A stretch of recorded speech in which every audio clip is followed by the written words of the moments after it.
What if I told you the most explosive moment in love and hip-hop history didn't happen on camera? It happened live, unscripted, and in real time with Yandy Smith, screaming, crying, and dragging both Eric Mena and Mendeecees straight into hell, no warning. No glam, no tune in tonight, just a trembling voice, swollen eyes, and the words that dropped like a bomb. Erica slept with my man, you could hear. The internet short-circuit, thousands were watching. Nobody blinked, and Mendeecees sees the man she held down. Through jail drama and disrespect, he sat there silent, then stood up midstream and walked out like he was leaving a crime scene. No apology. No denial, just a slammed door and a broken woman left holding the truth. Was this a breakdown or the realist?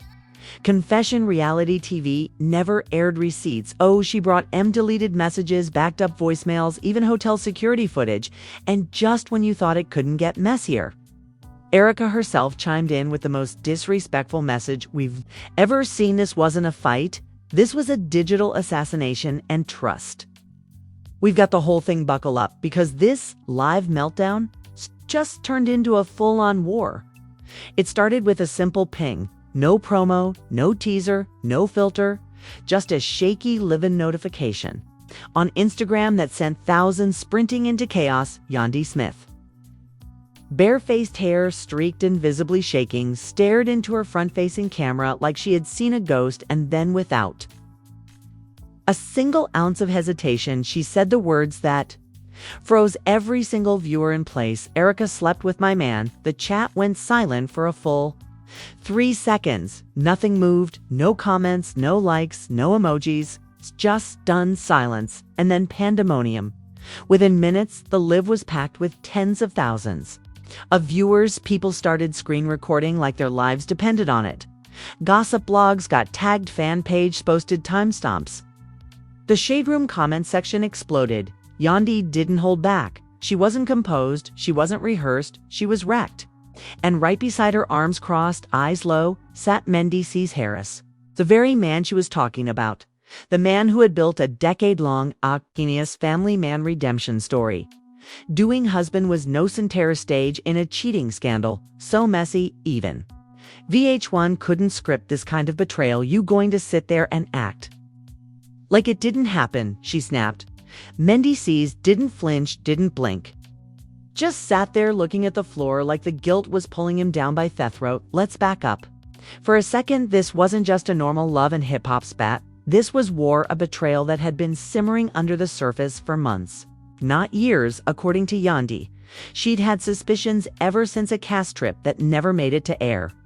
Trip that producers allegedly scrapped because too much chaos broke out, chaos like Eureka, Mena getting a little too friendly with Mendeecees when the camera stopped rolling. Yandy recalled it all during the live, the weird vibes, the late-night conversations, the eye contact that lingered just a beat too long. I thought I was just being paranoid, she said, wiping her face with the sleeve of her hoodie, but I should have trusted my gut. And then came the receipts. She started describing how she found out, how she checked his cloud storage on a hunch, how in between innocent photos and old notes, she found deleted texts from Erica. One of them read, and we quote, "You taste better than I remember." Yandy's hand smacked the couch. Her voice cracked. She looked at Mendeecees, who still hadn't said a word. He told me it was a mistake. One night, she said through gritted teeth, but that one night ruined everything. The internet was eating it up like it was Thanksgiving dinner. Fans weren't just watching, they were invested. Hashtag S popped up in real time. Yandy speaks. Erica exposed. Mendeecees messed up. People were torn. Some said Yandy was spiraling. Others said she was finally speaking her truth, but nobody could deny the rawness of it all. This wasn't scripted TV drama. This was a woman reveling live in front of the world. She held up her phone trying to pull up screenshots, fumbling with her hands, shaking too much to scroll properly. I had to dig to find this, she said, because he deleted it. He tried to hide it like it was just going to go away. She dropped the phone mid-sentence. Mendeecees moved to help her pick it up, but she slapped his hand away with a kind of fury. Only betrayal can fuel. Don't touch me. And that's when it got worse. She revealed the moment that confirmed it all. That one night on the cast trip, She had a headache and went to bed early. Mendeecees stayed downstairs with the rest of the crew. Erica was there too, and according to Yandy, that's when it happened. Mendeecees finally spoke, barely audible. "I told you already, I don't even remember half that night." Yandy whipped around so fast, it's a miracle. The phone didn't fall off the stand. "Oh, you don't remember?" Funny, because she does. She remembers everything, even the damn position. Boom! Internet gone, brains fried, Twitter scorched. Yandy wasn't done. She started naming names. She dragged Erica for being fake, for pretending to be her friend, for calling Mendeecees bro for playing the sister role while plotting behind her back. "I let that woman in my house. She cried, she played with my kids, and all the while she was plotting." And then came the wildest twist of part 1. Her phone buzzed again, a DM. She looked at the screen, her face changed, her voice dropped. She really did it. She turned the phone toward the camera so the world could see. It was a message from Erica. No apology, no explanation, just 5 words, "Not my fault." He folded Yandy read it out loud. Her mouth fell open, her eyes went blank with shock. "You think this is a game?" She said quietly. "You really think this is funny?" And then she lost it. She hurled the phone across the room. It hit the wall with a crack. The chat lost its mind.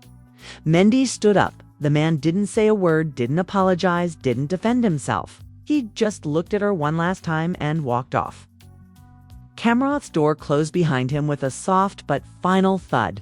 And that's how part 1 ended, a shattered woman sitting alone in her own home, broadcasting her heartbreak to the world in real time, while the man she defended for years walked out without so much as a word. But if you thought that was the climax, nah, that was just the surface. Because what came next would flip the entire internet upside down again.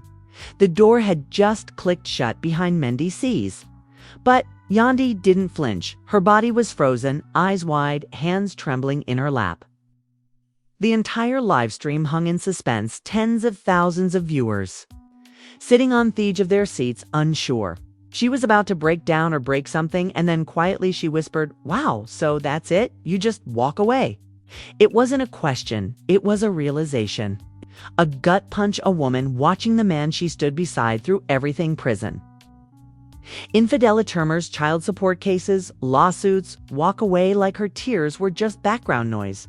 The chat exploded again. "Stay strong, queen, he never deserved. You dropped the full receipts, we ready?" And baby, she did. Yandy leaned forward, wiped her eyes, and pulled her phone off the floor. She scrolled with intent, lips pressed together. "Y'all want to know why this hurts?" She asked. "Because I defended both of them. People warned me for months. I told them, nah, not Erica. She got her own mess. Turns out she was helping make mine worse." She hit play on a voice memo. The audio wasn't crystal clear, but what it was unmistakable. Erica's voice, laughing softly, saying, "What happens in Miami stays in Miami unless he leaves his damn voicemail saved." Yandy looked directly into the camera. "That's from Thuy Ken. He swore nothing happened, and look at that. She sent him that herself." Her voice cracked, and this idiot forgot to delete it. That was the final snap for thousands of viewers. This wasn't just messy, it was surgical betrayal. Receipts, audio, eyewitness details, even the body language was confession level. Then boom, another twist. Yandy's phone rang. This time, not Erica, not Mendeecees, not even a castmate. It was her lawyer. She stared at the name on the screen. The entire chat froze again. She picked up, still live, and said just 3 words. "I saw it." There was a pause on the line, then the lawyer's voice came through faintly. "Yeah, I got it. Got it. 2, we need to talk now." Yandy nodded. "Send everything to my email. I'm going to finish this." She hung up and turned back to the camera. "You know what I just got?" She asked. Hotel hallway footage, security cam. Them together. She wasn't exaggerating somehow. Someone had leaked grainy black and white security footage from a hotel in Miami. Showed Mendeecees exiting a room, Erica following seconds later, pulling the door shut and reaching for his hand. He didn't resist. He didn't even look surprised. He just walked beside her like it was normal. "You see that?" Yandy said. "That's not a one-time mistake. That's comfort. That's familiarity." She let out a hollow laugh. "This is the man who had me defending him, to judges, to blogs, to my own kids, and the woman who smiled in my face while plotting this from the jump, and just when you thought the twists were over, Erica went live. Yep, right? Then and there, while Yandy was still unraveling online, Erica Mina popped up on her own. IG Live, face beat hair, laid eyes, smug Yandy, saw the notification and scoffed. Oh, now she got something to say. She pulled Erica's live onto a second screen and watched as the woman in question looked directly into her own camera and said, "Look, I didn't plan to go live, but since my name's already out there, let's talk about it." Erica's words dripped with shade. If your man was truly happy at home, she said, nothing I did or said would have mattered. He wouldn't have entertained me. Yandy nearly threw her phone, so now she's blaming me. She paused, her face going cold. Nah, we not doing that. She started clapping as she spoke, each syllable its own gut punch. I let you into my house. I let you cry to me about your failed marriage. I sat up with you when Safri left you. I babysat your trauma, and while I was doing that, you were plotting on my husband. The emotion shifted from grief to fury. I should have known the second. She started calling him bro, that fake sister act. That's how snakes operate. But then Yandy's voice softened. Y'all want to know the part that broke me the most? She asked. She held up her phone again and opened a text. Was from her oldest child, a simple question. Are you and daddy getting divorced? The comments slowed, the heart stopped. How do you answer that? She asked the audience, how do you tell your child that the man you told them to admire couldn't even keep it together behind closed doors? She began pacing now, her movements sharper, her tone dead serious. I'm done protecting people who wouldn't even cross the street to protect me. I've covered for him for years. This ain't even the first time. Hell, it ain't even the second. The room went quiet again. I swallowed my pride. I forgave things nobody should have forgiven. I thought if I just loved him hard enough, he'd stop. But I was loving a man who already gave his attention to everybody but me. And then she dropped the final bomb of part 2. Yandy stared into the camera one last time and said, you want the truth? This man didn't just cheat with Erica. He's been cheating with multiple women. I asked for names. He couldn't even give me all of them. Just shrugged like it wasn't even shocking anymore. She took a breath, then said something that echoed through the chat like a funeral bell. I don't even know who I've been married to all these years. Sand as the chat begged her not to log off, not to stop speaking, not to lose her fire, sat back down, picked up her phone and whispered, next time y'all see me, I won't be Mrs. Harris. The moment those words left her mouth, next time y'all see me, I won't be Mrs. Harris. The internet erupted. Fans were in full meltdown mode. Comment sections became war zones, and everyone watching knew this wasn't drama anymore. This was the collapse of a decade-long relationship unfolding live in real time. Yandy leaned forward, breathing heavy.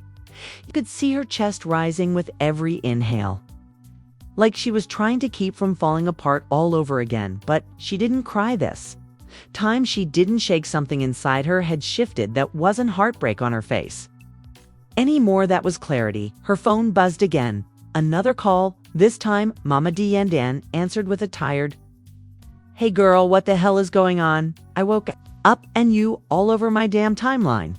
Mama D's voice was sharp, fast, and full of fire. Yandy let out a weak laugh. Yeah, tell me about it. Mama D didn't skip a beat. I told you about that man, didn't I say he was slicker than church shoes on wet tile? Now look, got you looking crazy and Erica out here acting like she ain't done this before? Yandy nodded slowly. You were right. I didn't want to see it. Mama D lowered her voice. Now listen, what you going to do next, baby? You didn't have an answer, or maybe she did, but the words were still too raw to say out loud. Instead, she sighed. I've already talked to my lawyer. That was enough, Mama. D paused. Then it's time, clean slate, let him go. Yandy thanked her and ended the call, and then she played the video. Yep, the one that had been sitting in her inbox for exactly 10 minutes. The hotel security footage, the evidence. No one could deny. She turned the screen toward the camera, still live, and pressed play.